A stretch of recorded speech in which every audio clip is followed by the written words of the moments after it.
Hello बच्चों, let's see the question. Question is advantage of cleistogamy is. तो advantage बताना है cleistogamy and the options are.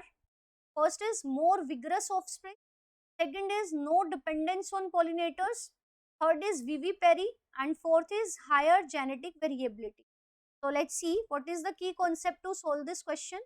तो key concept क्या होगा? That we should be knowing about the cleistogamy.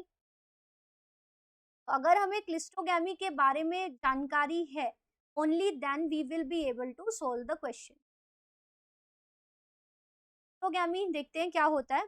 क्लिस्टो means होता है closed और गैमी मीन्स मैरिज, तो it means it is closed marriage.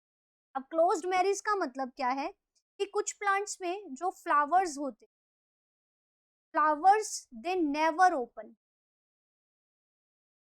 Plants में flowers not open at all. तो इसका मतलब फ्लावर की ओपनिंग को हम कहते हैं एंथेसिस. मतलब फ्लावर बड जब खिल के फ्लावर बन जाती है तो इस प्रोसेस को हम कहते हैं एंथेसिस. इसका मतलब फ्लावर हमेशा बड कंडीशन में रहेगा, there will be no anthesis. और ऐसे फ्लावर्स होते कैसे हैं? These flowers are bisexual. Same flower के अंदर मेल और फीमेल पार्ट दोनों ही प्रेजेंट है. सपोज इज अ प्लांट और ये इसके फ्लावर हैं और ये क्लोज्ड फ्लावर है. This flower is close. तो क्लोज्ड फ्लावर्स को हम क्या बोलेंगे? Cleistogamous flowers. ऐसे फ्लावर्स जो कभी ओपन नहीं होते, they are known as cleistogamous flowers. अब अगर इसके अंदर जैसे बाइसेक्सुअल है, so this is the female part और ये हो गया मेल पार्ट. अब male part is, male part क्या होगा? स्टेमन. स्टेमन मैंने बनाया, दिस इज द पिस्टिल. तो यहाँ से पोलन ग्रेन, इनकी पोजीशन ऐसी होती है कि पोलन ग्रेन स्टिग्मा पे फॉल कर जाता है. तो स्टिग्मा पे अब फ्लावर सेम है तो इट इज ऑटोगैमी. अब ऑटोगैमी में भी ये क्या है? क्लिस्टोगैमी है, क्योंकि फ्लावर कभी ओपन ही नहीं हो रहा. So there are no chances of cross pollination. क्योंकि फ्लावर ओपन ही नहीं हुआ तो किसी दूसरे प्लांट के फ्लावर से पोलन ग्रेन्स का आने का तो मतलब ही नहीं होता. तो always these flowers are bisexual.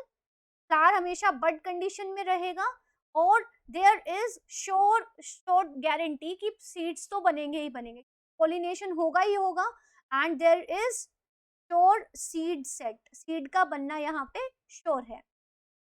अब इसका फायदा क्या हुआ?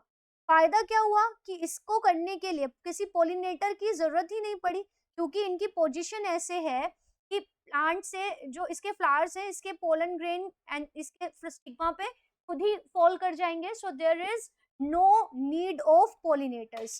तो no pollinators are required.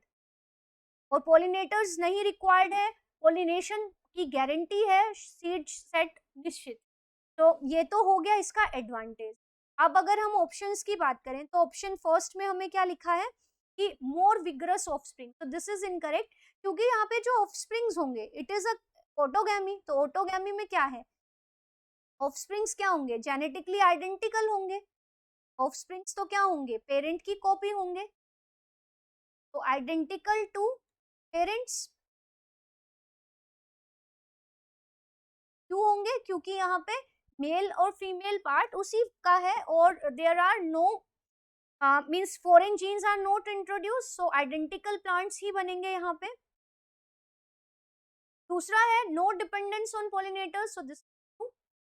Third is vivipary. So vivipary is giving birth to young one. So this is not related here. Higher genetic variability. तो वेरिएबिलिटी तो बहुत ही लो चांसेस है, क्योंकि तो मियोसिस के समय, गैमेट बनते समय जो वेरिएबिलिटी आएंगे only those will be there. But higher variability के चांसेस तो यहाँ पे है ही नहीं, because both the gametes are belonging to the same plant. So there are no chances of genetic variability. तो फ्रॉम दिस डिस्कशन जो क्लियर है कि एडवांटेज ऑफ क्लिस्टोगैमी क्या है कि इसके लिए किसी पोलिनेटर की जरूरत नहीं है और सीड्स का बनना श्योर है. तो the right answer of this question is option B. I hope you understood it well. Best of luck. Thank you.